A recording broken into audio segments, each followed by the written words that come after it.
Donna plays Caroline, the great-great-granddaughter of Daniel Robitaille, the CANDYMAN. But despite knowing all about her great-great-granddad's bloody legacy, she still calls upon him.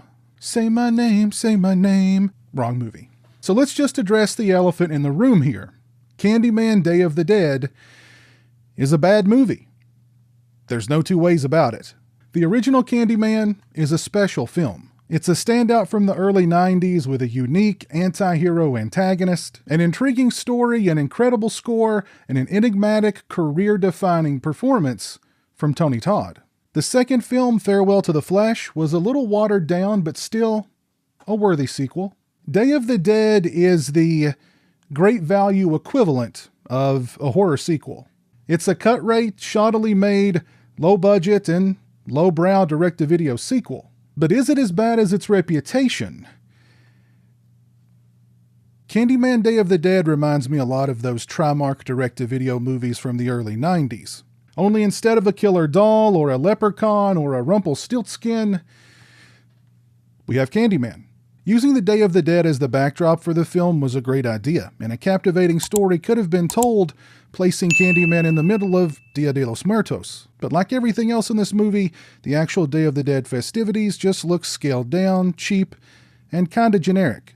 It's obvious that the film was made on a low budget. You can see it in the sparse sets, the not-so-special digital effects, and just the overall cheapo look of the movie. CANDYMAN himself has also been downgraded here. CANDYMAN isn't just another slasher. He's far more complex than Jason or Michael. He's articulate like Pinhead, but his background not just as Daniel Robitaille, but as the embodiment of the urban legend CANDYMAN, gives the character substantial depth. Here, CANDYMAN is pretty much just another slasher, hacking his way through Caroline's friends, a racist cop, and a group of brainless goths.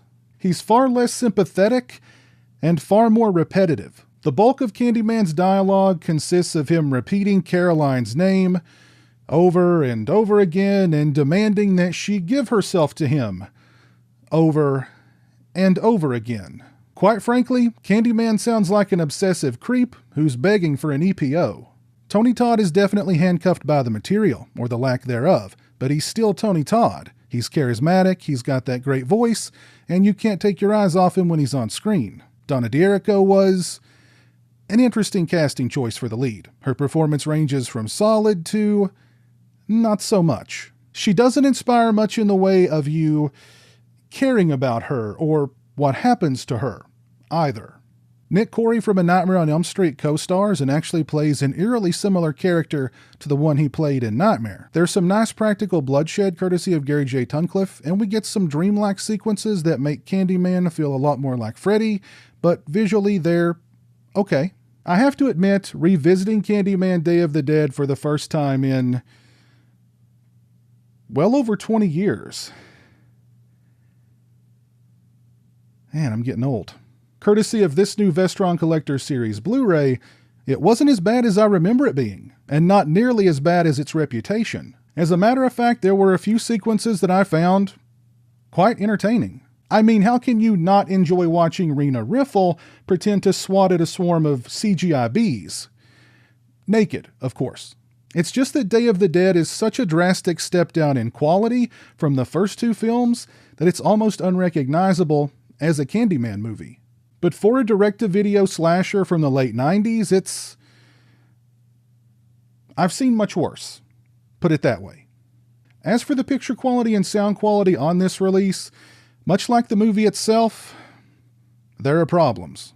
It's certainly not the best-looking Vestron Collector Series release when it comes to clarity or definition, and I noticed that a couple of scenes in the film just looked blurry.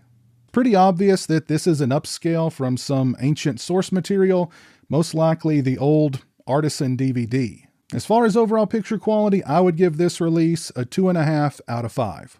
I thought the audio quality was okay. It sounded just fine to me. I'd give the audio quality a 3.5 out of 5.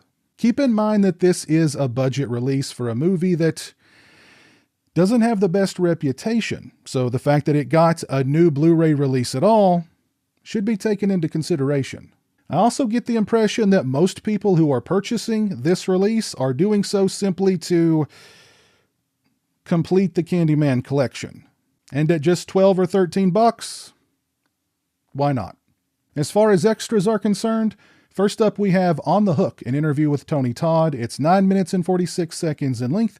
Mr. Todd discusses almost turning down the role of Candyman in the first film. He discusses liking having the film set in LA and during the Day of the Dead, working with Donna, working with the Bees, being disappointed with the film, but proud of the character, and more. Next, we have A Bloody Legacy, an interview with special makeup effects creator Gary J. Tunnicliffe. It's 24 minutes and 42 seconds in length. Mr. Tunnicliffe discusses first discovering and studying the art of makeup effects. He discusses working on the first Candyman. He discusses working with director Turi Meyer on Sleep Stalker and getting hired to do Candyman 3 by Mr. Meyer. He discusses designing the hook based on the designs from the first film.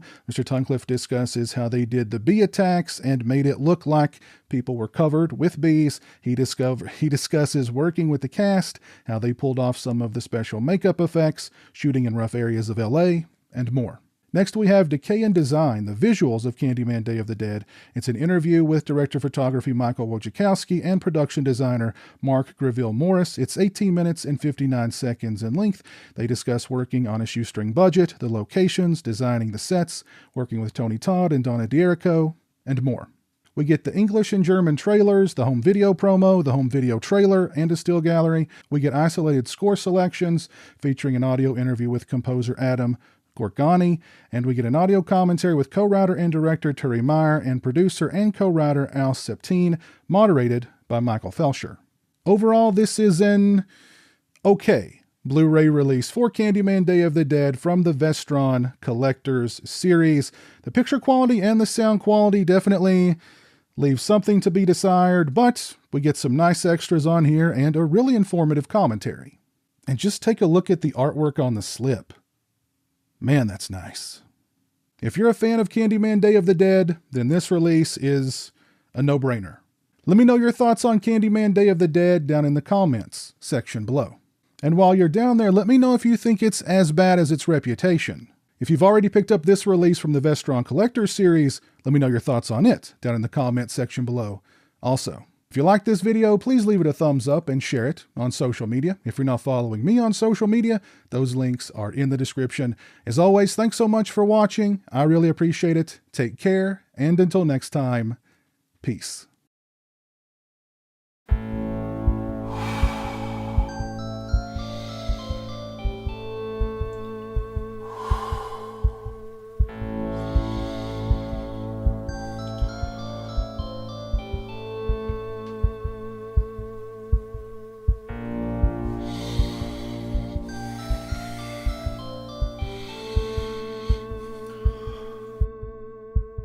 Taco Man.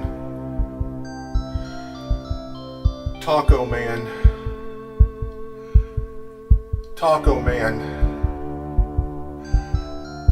Taco Man.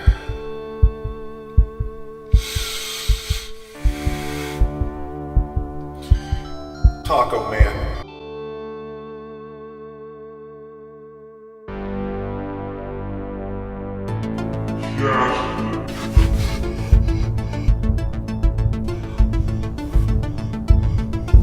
Get Taco Bell. Okay. Thank you to all my patrons and channel members. I appreciate your generosity and support of my channel. Become a patron today and have a say in what content appears on my channel. Join me for monthly live streams and much more. Become a channel member today and get access to exclusive badges and emotes to use when I stream. Both those links are in the description.